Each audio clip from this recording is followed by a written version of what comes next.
একুশের বিধানসভা ভোটের আগে বলা হয়েছিল বালুমাটির শুভেন্দু আর লাল মাটির দিলীপ খেলা দেখাবে। এখনকার দিলীপ কোন মাটিতে? দিলীপ ঘোষ সবসময় মাটির সঙ্গেই আছে।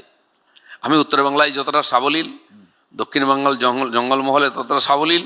আমি জানি না কলকাতার লোকেরা আমাকে কি মনে করে, আমি খুব একটা ভাবি না এটা নিয়ে। বিরাট ক্রেজ আছে আপনার। তো ভদ্রলোকেরা তো সত্য কথা বলে কম, যেটা মনে ভাবে সেটা মুখে বলে না, তাই সেজন্য বোঝা যায় না ব্যাপারটা। আর গ্রামের লোক, মফস্বলের লোক, যেটা মুখে সেটা মনে সেটা হাতে। তো আর আমি তো জঙ্গলমহলের লোক, মুখের হাত বেশি চলে ওখানে, লোকে বলে হাত থাকতে মুখ কেন এরম বলে। তো সেই জন্য আমি আমার কাজ করি, সাধারণ মানুষের সঙ্গে থাকি, সাধারণ জীবনযাপন। যেদিন থেকে আমার রাজনীতি এন্ট্রি হয়েছে আপনি আমাকে দেখছেন, আমি তো বলতে পারি যে বিশ্বনাথ আমাকে চেনে। আপনি বলুন আমার মধ্যে কি পরিবর্তন দেখেছেন? আমি এমএলএ, জোর করে এমএলএ হয়ে গেলাম, আবার জোর করে এমপি হয়ে গেলাম, আমাকে প্রেসিডেন্ট করা হলো। আমি আজকে জিরো, পার্টি তো থার্ড পার্সেন্ট সিঙ্গুলার নাম্বার, আমি এখন কিছুই নাই। আমাকে টিকিট দিয়ে জিতি এমএলএ হব। আপনি 2-3 বছর দেখছেন, তার মধ্যে ইন্টারভিউ নিয়েছেন। দিলীপ ঘোষের কি পরিবর্তন দেখেছেন? দিলীপ ঘোষ আছে। একটাই পরিবর্তন, বিয়ে হয়েছে আপনার। হ্যাঁ, বিয়ে হয়েছে। হ্যাঁ, এটাও অ্যাক্সিডেন্ট একটা, বিয়েটা হয়ে গেছে। প্রধানমন্ত্রী পর্যন্ত মিষ্টি খেতে চেয়েছেন, কি বললেন প্রাইম মিনিস্টার? আমি বলেছি ইলেকশনের পরে খাও।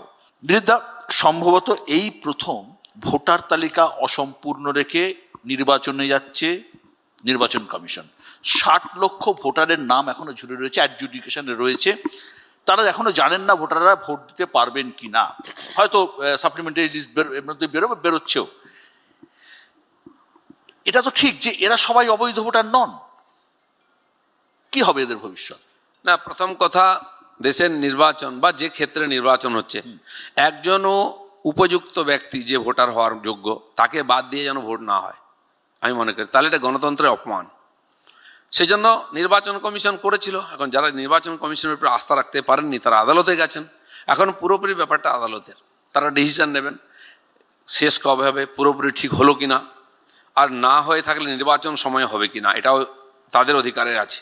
আর সেটা অবশ্যই দেখা উচিত, কমপ্লিট না করে ইলেকশন না হয় যেন। এবং যে যোগ্য নয় ভোটার হিসাবে হওয়ার মতো এখানে, সে যেন ভোট দিতে না যায়, কারণ এটা অবৈধ হয়ে যাবে। একজন যে বৈধ নয় ভোটার হিসাবে, সে জনপ্রতিনিধি নির্বাচন করছে, এটাও ঠিক নয়। সেজন্য দুটোই গুরুত্বপূর্ণ, একজনও বৈধ ভোটার যেন বাদ না যায়, একজনও অবৈধ লোক যেন লিস্টে না আসে। এটাই তো নির্বাচন কমিশনের কাজ। আজ নির্বাচন কমিশন থেকে বল চলে গেছে আদালতের কোর্টে, তারাও দেখছেন।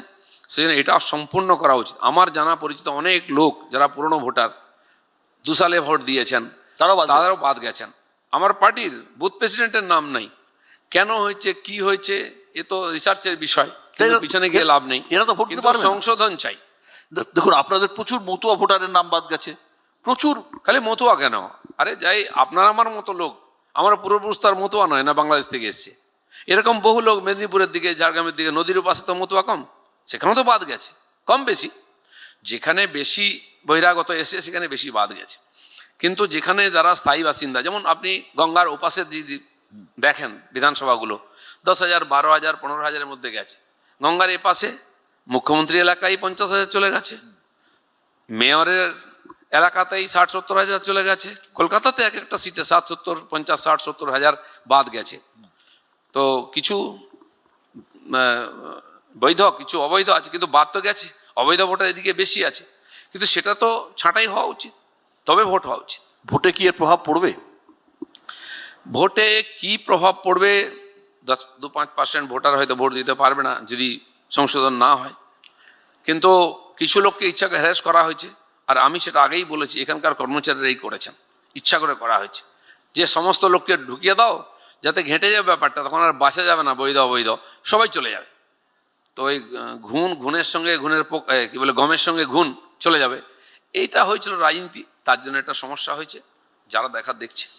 ইচ্ছাকৃত ঢুকিয়ে দেওয়া হয়েছে মানে, তার মানে তো মানে এটাও পরিকল্পনা তো। আমি আপনাকে বলছি, ডোমিসাইল সার্টিফিকেট বিধাননগরের এসডিও অফিস থেকে হাজার হাজার ইস্যু করা হয়েছে। তার আগে সরকারি হসপিটাল থেকে বার্থ সার্টিফিকেট ব্যাক ডেটে হাজার হাজার ইস্যু করা হয়েছে।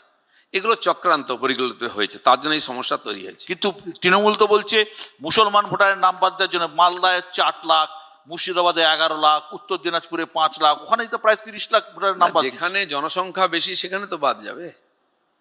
ঝাড়গ্রামের লোকই নেই, তার বাদ যাবে কত? ভোটার কত সেখানে, কত বাদ যাবে? আর আমি তো বলছি বর্ডার এলাকায় সব জায়গায় সেম প্রবলেম, কুচবিহার থেকে কাকদ্বীপ, এই জেলাগুলো বর্ডারে সব জায়গায় অনুপ্রবেশ হয়েছে। আমরা বলেছি 1 কোটির বেশি ভুয়ো লোক আছে, আর সেগুলোই প্রমাণ হয়েছে। মমতা ব্যানার্জিও বলেছেন 1 কোটি 20 লাখ বাদ যাবে, তো উনি কি করে বললেন? উনি 2005 সালে আপনারই বলছিলেন যে উনি 2005 সালে ইস্যু তুলেছিলেন, তখন আমরা তুলিনি। 2005 সালে পার্লামেন্টে স্পিকারের সামনে আওয়াজ তুলেছিলেন যে বাংলার জন্য অনুপ্রবেশ বিরাট বড় সমস্যা, ছেয়ে গেছে, আলোচনা হোক।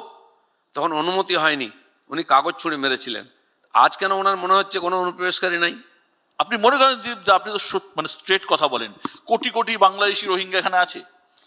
কোটি কোটি জানি না আমি, কিছু তো আছে, শুধু এখানে নয়, আজ সারা ভারতবর্ষে যে অনুপ্রবেশকারী আর রোহিঙ্গা আছে তারা এটা দিয়ে গেছে, কোটি কোটিই হবে।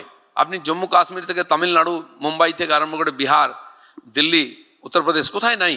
ধরা পড়েছে বস্তির পর বস্তি রোহিঙ্গা, তারা স্বীকারও করেছে এবং বাড়ি যাওয়ার জন্য চলেও এসেছে, যে আমরা ইসলাম কাজের জন্য আমরা চলে যাব। কোটি কোটি কিনা সেটা দেখার দায়িত্ব যাদের, তারা দেখবে। আমরা তো এটা আন্দাজে বলেছি। আজ যদি বাংলাদেশে 12 লক্ষের বেশি এখনও রোহিঙ্গা ক্যাম্পে থাকতে পারে, তারা 12 বছর ধরে বাচ্চা দিচ্ছে, সে লোকগুলো গেল কোথায়? দেশ ভাগের পরে প্রায় 20,000-এর বেশি পাকিস্তানি মুসলিম, যাদেরকে বিহারি মুসলিম বলা হয়, তারা বাংলাদেশের ক্যাম্পে ছিল, যাদেরকে ওখানে মুজাহিদ বলা হয় বাংলাদেশ পাকিস্তানে। তারা বলেছিল আমরা লং মার্চ করে ভারতের ভিতর দিয়ে পাকিস্তানে চলে যাই, আমরা বাংলাদেশে থাকবো না। আমাদের সরকার বলেছিল গুলি করে উড়িয়ে দেবো, বিএসএফ বলে আটকায়নি। কিন্তু আজকে একটা লোকও নাই, সব ঢুকে পড়েছে এখানে। আজকে ধর্মতলায় যত হকার বসে আছে, তারা কারা? বাংলায় কথা বলে? তারা কোথা থেকে এলো? কবে এসছে জিজ্ঞেস করুন, তারা পূর্বপুরুষ কোথায় ছিল? এরা এসে এখানে মিশে গেছে, আর এখানকার আমাদের সমস্ত ভাগ করে খাচ্ছে। এতদিন এই রাজ্যে বিরোধীরা বলতো পশ্চিমবঙ্গের আইন শৃঙ্খলা খারাপ, পরিস্থিতি খারাপ, তাই 7-8 দফায় ভোট করাতে হয়। আপনি বললেন আপনি কম দফায় ভোট করার পরিস্থিতি, তাহলে কি আইন শৃঙ্খলা ভালো হয়ে গেল বলে এটা? না, এই চ্যালেঞ্জ নিয়েছে নির্বাচন কমিশন, আমি স্বাগত করছি, কিন্তু করে দেখাতে হবে ওদেরকে।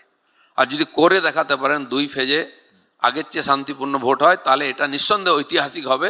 নির্বাচন কমিশনকে আমরা ধন্যবাদ দেবো, আর এটা হওয়া উচিত পশ্চিমবাংলার জন্য। কেন পশ্চিমবাংলা মানে কোশ্চেন মার্ক হবে? কেন ভোট ঘোষণার লোক ভয় থাকবে, কি জানি ভোট দিতে পারবো কিনা, কি জানি কিরম ভোট আসবে, কেন সেন্ট্রাল ফোর্স আসবে কিনা, এই প্রশ্ন কেন করবে লোকে? কেন সেন্ট্রাল ফোর্স আসবে? এখানকার পুলিশ কি অত অযোগ্য, অকম্মা? তারা এটা ভালো করে ভোট করাতে পারে না? নাকি ওরাই গন্ডগোলটা করায়? গিরিশ পার্কে পুলিশ কোথায় ছিল যখন ওখানে গন্ডগোল শুরু হলো? বাস আটকে একজন মন্ত্রী বাস ভাঙছিলেন, তারপরে দেখলাম কোথা থেকে পুলিশ এলো, পুলিশকে দেখা গেল মাথা ফাটিয়ে। সে পুলিশ কখন ঢিল খেলো, কোথায় ছিল আমরা জানতে পারলাম না। এই ধরনের ঘটনা হয় কেন পশ্চিমবাংলায়? আপনি বিশ্বাস করেন এসআইআর করলেই বিজেপি জিতবে? জিতবে কি নয়, এসআইআর আলাদা জিনিস, হার জিত আলাদা জিনিস। জিতার সম্ভাবনা বাড়বে। যেখানে 10,000 ভোটে আমরা পিছিয়ে আছি, সেখানে 20,000 ফলস ভোট পড়েছে, 50,000 ফলস ভোট আছে লিস্টে, সেটা বাদ গেলে সেখানে জেতার সম্ভাবনা আছে। সেই জন্য টিএমসির টেনশন, সেই জন্য মমতা ব্যানার্জিকে ধর্ণা দিতে হচ্ছে।